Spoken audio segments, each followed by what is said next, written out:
Ferny Ness is situated near Nidri, a few miles east of Edinburgh on the shores of the Firth of Forth. During the Second World War, it was home to a naval gunnery practice range used to train seamen serving on armed merchant ships. The area was also used by the Fleet Air Arm for dive bombing practice. On April 27, 1943, Ferny Ness was the setting for an appalling disaster when these two very different worlds literally collided.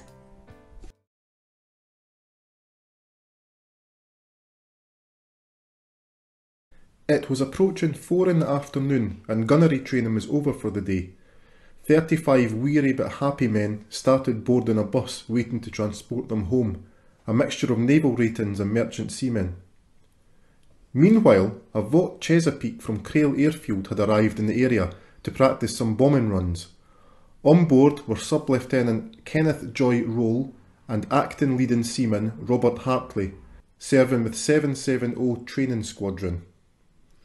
The Chesapeake completed one successful bombing run, although an observer would later say that the aircraft appeared perilously close to some trees near the gunnery range. On the next run, the Chesapeake did not make it out of the dive. An eyewitness described what happened to reporters. "I was watching the plane, which was flying very low, and when it was about the scene of the accident, it appeared to dive, then falter and crash."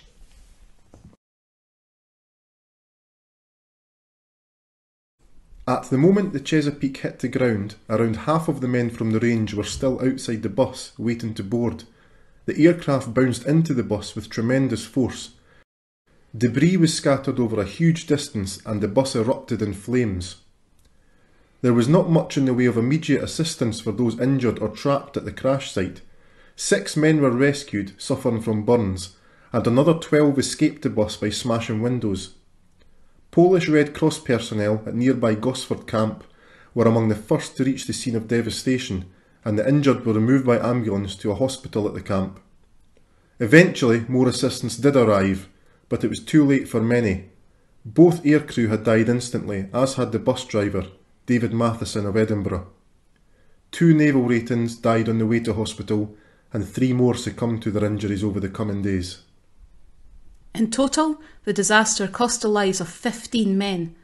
Among the dead was able seaman George Allen Osborne, who had previously survived being torpedoed 3 times. The cause of the accident remained a mystery. Whether it was a misjudgment by the pilot or a mechanical problem will never be known. Today, a simple plaque outside the Royal British Legion in Nidri remembers the tragedy.